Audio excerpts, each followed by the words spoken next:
ABC 10 News at 11 starts now. When Mayor Todd Gloria took office, he hired a national homeless expert as a consultant. He's helping the city prepare to tackle the ongoing homeless crisis. Good evening. I'm Kimberly Hunt. ABC 10 News reporter Anthony Purra spoke with him, and tonight we take an in-depth look at what he says the city needs in order to tackle the growing problem. I spoke with Matthew Doherty. He was executive director of a federal agency that dealt with efforts across the country in ending and preventing homelessness. He says San Diego is currently underinvested in dealing with the issues. Tent communities line many streets around downtown San Diego.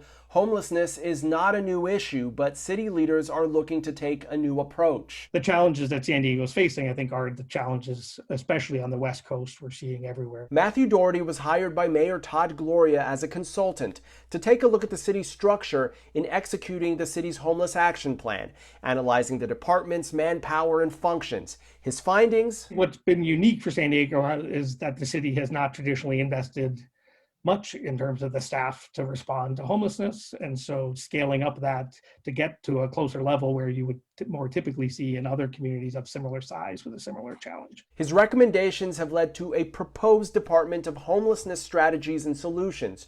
Doherty would like the department to have a director, deputy director, staff, as well as a position that would focus on the unsheltered homeless population. How to balance the needs of people who are unsheltered with the concerns the community has with the number of people who are currently unsheltered. The department would be tasked in better coordinating with various agencies in the region that also deal with homeless issues and services, from the county, San Diego Housing Commission, and the Regional Task Force on the Homeless, as well as many other organizations. I understand sometimes that feels like it's just more bureaucracy, but the reality is you need people with expertise in order to broker the kinds of arrangements and partnerships and programs and systems to address homelessness. The proposed department is part of a $10 million plan to focus on homelessness. It is part of the proposed budget for the upcoming fiscal year.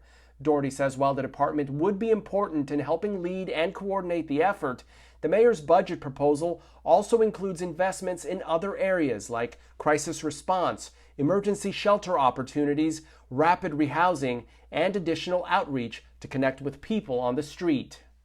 The City Council is expected to vote on the budget on Monday. Anthony Purra, ABC 10 News. The days of being required to wear a mask at work are likely numbered. California is set to fully reopen on Tuesday.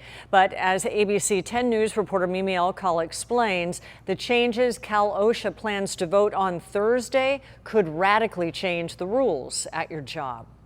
California has the lowest case rate in the United States of America, which is significant when you consider the size and scale of our state. Governor Gavin Newsom signed an executive order Friday afternoon officially ending the pandemic restrictions next week.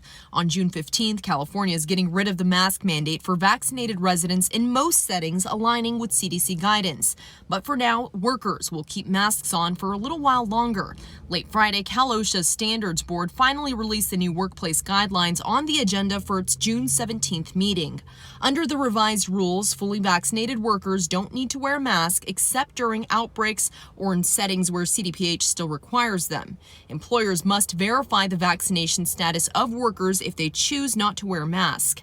Employers must provide unvaccinated workers with respirators at no cost, and all physical distancing requirements are dropped except during major outbreaks. Until these changes are officially adopted, the November 2020 rules stay in place, meaning workers will continue wearing face coverings. Meanwhile, Newsom was in San Diego County Friday encouraging more people to get vaccinated before the state fully reopens. 15 more people won $50,000 each as part of the state's Vax for the Win program. And on June 15th, 10 Californians will each win $1.5 million as long as they get a shot. I would highly encourage, if you're on the fence, to go out and get vaccinated before Tuesday. Mimi Alcala, ABC 10 News. One San Diegan won today, and that person will be notified within a 4-day period. Also coming up, California could have an easier way to check if customers are fully vaccinated. Today, Governor Newsom said an electronic vaccination verification system is in the works. Right now, the only way to verify a person's vaccine status is to check their vaccine card. Today, San Diego County reported another 92 COVID cases. Our total is over 281,000. The county also reported 2 more deaths. Nearly 3,800 San Diegans have lost their lives to COVID-19. And about 62% of eligible San Diegans are fully vaccinated. That's more than 1.7 million people. The highly transmissible Delta variant is tightening its grip on the UK. The strain now makes up 90% of new cases. Concern here at home is also intensifying. The Delta variant was identified in at least 29 states, making up about 6% of the cases. That's double from last week. Research shows the Pfizer vaccine is 88% effective against the variant after the second dose. It's only 33% effective after 1 dose. Communities that are not well vaccinated, that haven't hit the vaccination targets that we're looking for, are those that are going to be most at risk of the future. While the nation eyes a return to normalcy, there is a sobering reality as we approach 600,000 lives lost. As hiring challenges continue in the county, some restaurants are choosing to stop takeout orders. We spoke to the general manager of Casa de Bandini in Carlsbad. He tells us his staff is down 20% to prior to the pandemic. And because of this, the restaurant has stopped takeout orders. The small staff that's working now has more time to focus on the large crowds coming to dine in. I think it's a great, progress that we have made, and I think it's great that people want to come back out and enjoy themselves and take some time for themselves.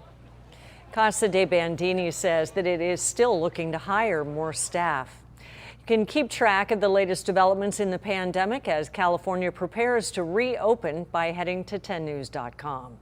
The city is bringing in water for people in Encanto, Emerald Hills, and Broadway Heights. A contractor hit a pipeline yesterday, potentially contaminating the tap water for a number of people in the area. Water is being made available in 5 locations. We have a list of all of them on 10news.com. The city hopes to have the issue fixed by Sunday. A 4.3 magnitude earthquake shook Imperial County once again tonight. The quake erupted beneath the Salton Sea just before 10 o'clock. This is the same area where a 5.3 temblor struck last Saturday.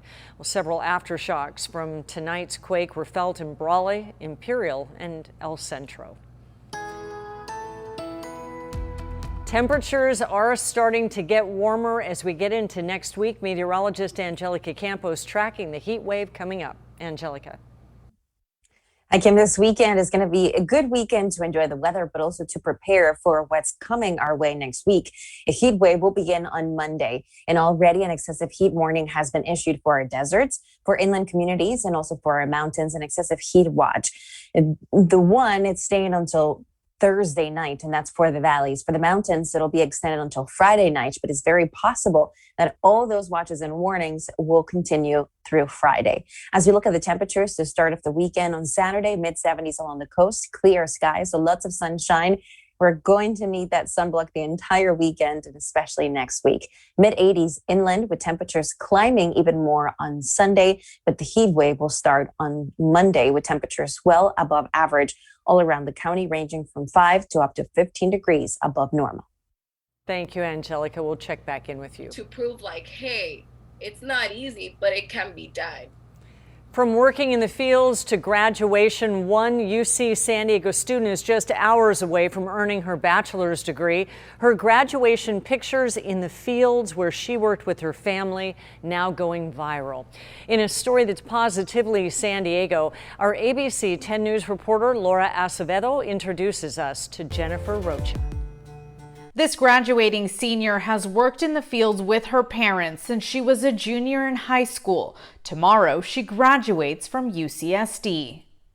These are Jennifer Rocha's graduation pictures taken in the very fields that she worked in throughout college. During my winter break or summer break, I was working with my parents. Rocha wanted her parents to be in her pictures, crediting them for teaching her the importance of getting an education. That's what made me want to go back and just recognize my parents, because without them, I wouldn't have this degree. Rocha grew up in Coachella. Since her junior year of high school, she worked in the fields overnight after going to school and cross-country practices, spending the night planting strawberries with her family. They were like, hey, if you don't go to college, you're gonna be here. And it didn't take long for her to realize the work her mom and dad did for years was not easy. I was like, yeah, I don't think I want this for a forever job. Saturday, Rocha is graduating from UCSD with a degree in sociology with an emphasis in law and society. Her next goal is to go into law enforcement. To show the people that there's good people in there and there's not just bad people. She hopes her pictures serve as an inspiration for other immigrant families that hard work pays off. Being like, hey, I recognize you. I see all these migrant workers. It's a tough labor, but hey, if I could do it, then your kids can too. Laura Acevedo, ABC 10 News. Love those pictures. If you have a story that's positively San Diego, we'd like to hear from you. You can send us an email at tips@10news.com. You can also join our ABC 10 News Positively Facebook group, where you can share your stories with other San Diegans.